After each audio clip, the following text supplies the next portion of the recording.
nuestra primera edición del Ribbon Vegan Fest. Vamos a ello.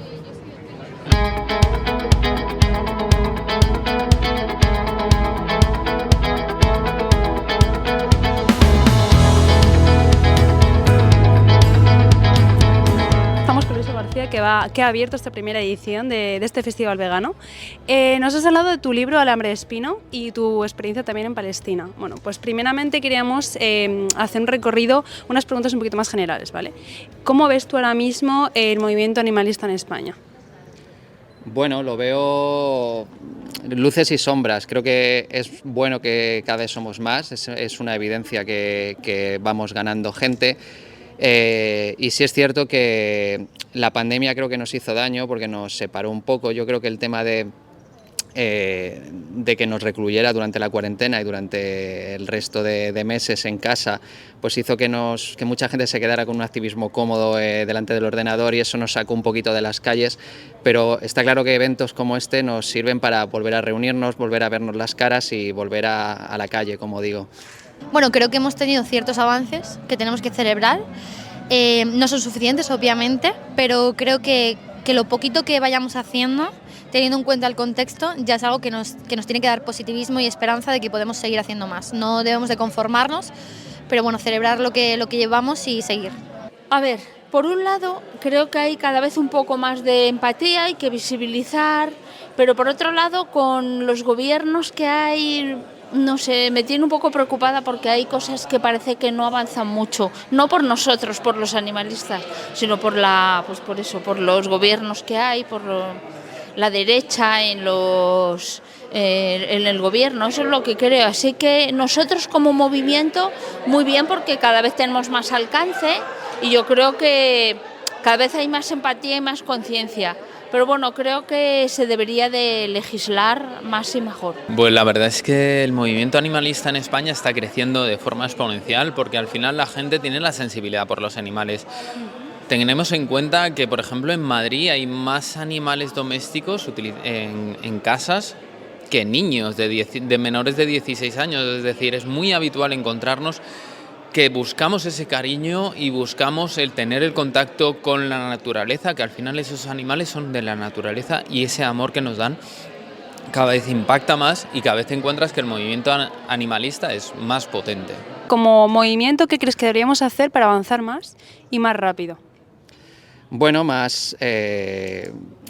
juntarnos más reuniones, más eventos, más acciones, el ser conscientes que la única forma de conseguir cosas es en grupo, y creo que que eventos como este, como comentaba, inspiran eso. Yo estoy viendo aquí activistas que no veía desde antes de la pandemia, y estas cosas animan muchísimo y dan esperanza, desde luego, al movimiento. Aparte de festivales como este, me parece genial todas las iniciativas, y muchas a la vez. Festivales como este, charlas, carteles, publicidad, el canal de YouTube que tenéis vosotros, un poco todo, simplemente que la gente sepa lo que está pasando.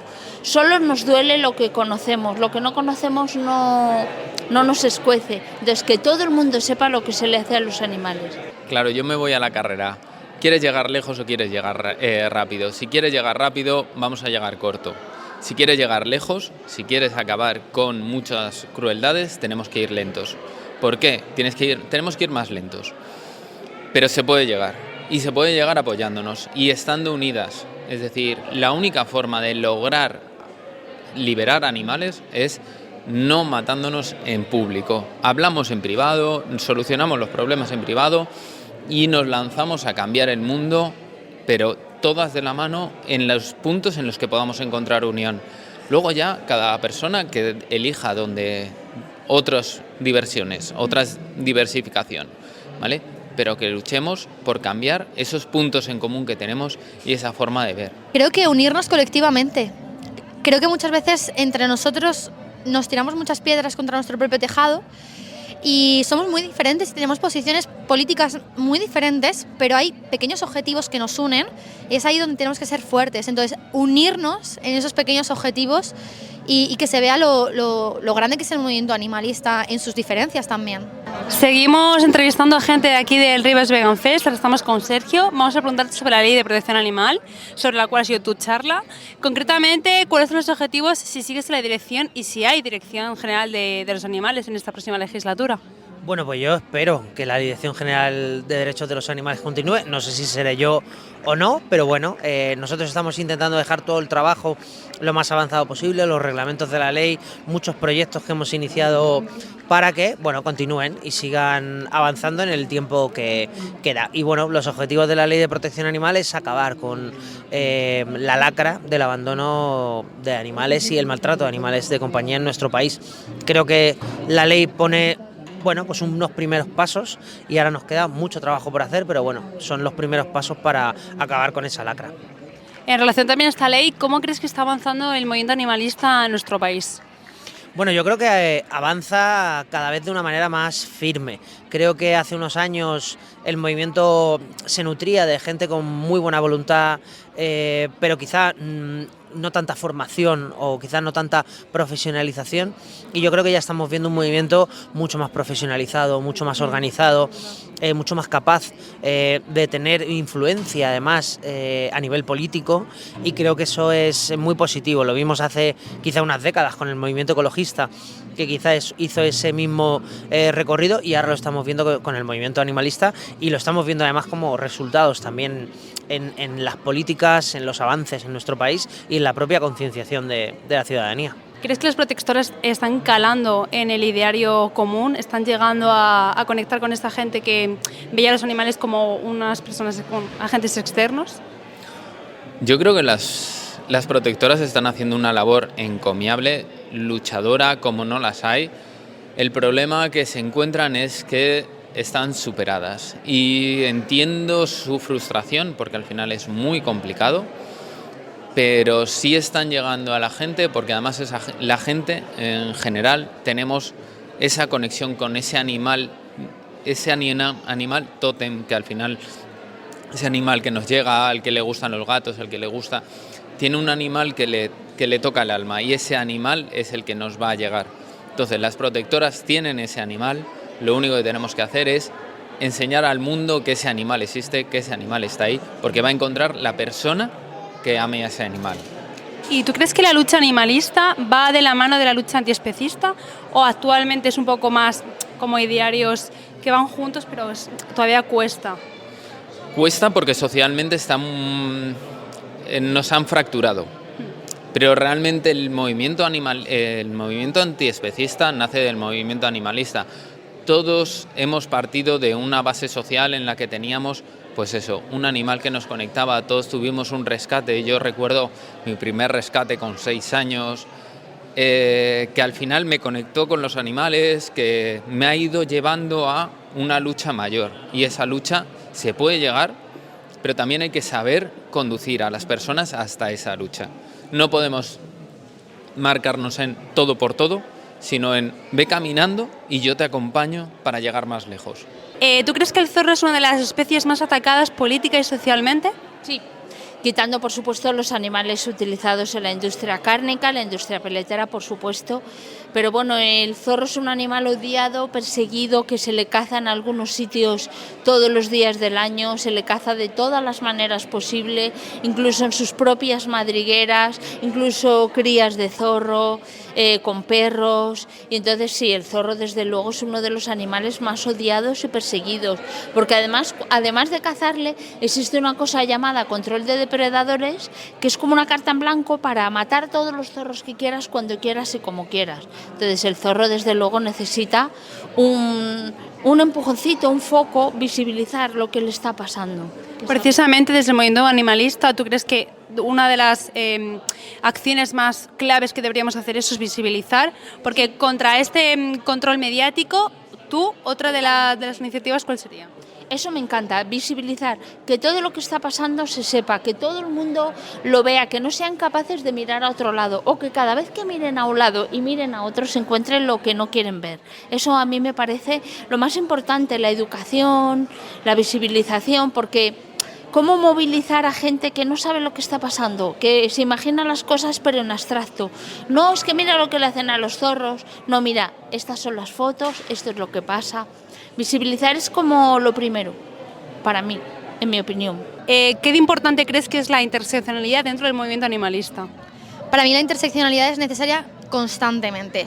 Creo que no se pueden olvidar ningún tipo de lucha. Creo que para mí una definición que me gusta mucho del veganismo es que defiende la vida de los seres humanos y no humanos, y por ello no creo que pueda existir un animalismo machista, un animalismo racista, un animalismo que olvide la perspectiva de clase y que atente con las personas más pobres o no pueda comprender la situación de las personas con condiciones materiales precarias. Creo que debemos de tener una perspectiva amplia y avanzar en ese sentido. ¿Te consideras una vegana optimista o pesimista? Yo lucho cada día por ser optimista, por tener esperanza, por imaginar un futuro alternativo. Creo que es lo que tenemos que hacer, porque siendo pesimistas no vamos a llegar a ningún lado. Nuestra sociedad necesita esperanza, nuestra generación necesita esperanza y tenemos que construirla. Un poco enlazando con lo que has comentado en lo que es la presentación de tu libro, quería preguntarte que, viendo tu experiencia en Palestina, ¿cómo crees que están siendo vulnerados los derechos de los animales allí, por tu experiencia? Bueno, como te puedes imaginar, allí los animales son lo último de lo último de lo último. Teniendo en cuenta el genocidio que está habiendo con los ciudadanos en Gaza, pues nadie está poniendo el foco en esos animales. Yo cuando estuve en Palestina, precisamente estuve con una ONG antiespecista y claro, era muy difícil porque era muy difícil que la gente empatizara porque digamos que eran los últimos. Y porque además, en el caso, por ejemplo, de los perros, el ejército israelí los usaba como una herramienta para meter miedo a los niños, porque entrenaba a perros para que los atacaran. Entonces los niños en Palestina tienen mucho miedo a los perros, muchos de ellos, porque los asocian con el ejército, y esta organización en la que estuve se encargaba un poco de acercar a los niños a los perros, igual que a los burros, porque los burros pues también pues son un poco herramienta a la hora de moverse, de llevar transporte y demás. Entonces allí se están empezando a hacer cosas también relacionadas con los animales. Se está avanzando, que hay mucha gente que piensa que Palestina es un país totalmente tercermundista. Es cierto que tiene una mentalidad muy abierta y se está trabajando mucho por los animales allí. Qué guay. Luego también enlazando, uno de los términos que me ha parecido muy interesante es el vegan washing. Quería un poco que comentases a cámara para que escuches en ellos qué significa o unos ejemplos de dónde lo podemos encontrar. Sí, el vegan washing es, digamos que el blanqueamiento que utiliza Israel para usando el veganismo. Es algo que también hace con los derechos LGTBI, en ese caso se llama pinkwashing, creo que es. Y el vegan washing, por ejemplo, lo vemos en campañas en las que se utiliza el ejército. Hay una campaña muy famosa que dicen que el ejército israelí es el más vegano del mundo, simplemente porque les dan la opción a sus soldados de tener un menú vegano y de tener ropa, por ejemplo, unas botas de cuero sintético. Y claro, ahí es donde es algo que se utiliza, igual que está pasando ahora mismo, que se están dando imágenes de soldados y de chicas súper occidentalizadas y sexualizadas para, digamos, que nos sintamos más empáticos con ellos y para que conectemos más. Con el veganismo se utiliza para vender un ejército empático, cuando viene a ser absurdo que un ejército que está aniquilando a un pueblo se venda como vegano. Que el que tengas unas botas de cuero sintético para pisar la cabeza a un niño, pues te hace poco vegano, desde luego.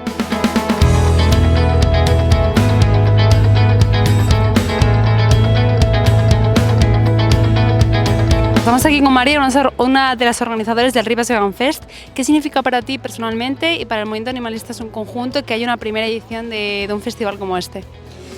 Bueno, pues a ver, lo primero, gracias por entrevistarnos, y estoy aquí con toda la emoción metida en el cuerpo en el día de hoy y bueno, pues creo que está siendo todo un éxito, o sea que al final la gente demandaba algo así y bueno, pues yo qué sé, es que estoy muy emocionada, pero vamos, creo que ha ido muy bien, creo que la gente quiere este tipo de festivales de difusión del veganismo, de un movimiento que cada vez va creciendo más. Y nada, bueno, pues todo por y para los animales, es esto. ¿Y qué te ha llamado para dar el paso a decir, pues esto tiene que ser aquí en Rivas, tiene que ser ahora? Bueno, somos una asociación, somos Rivas Vegana, no estoy yo sola, somos varias compañeras y compañeros. Y bueno, pues esto surgió hace muchos meses ya y que la típica idea loca de ¿y si hacemos un festival vegano? Pues aquí estamos haciendo el Rivas Vegan Fest en su primera edición.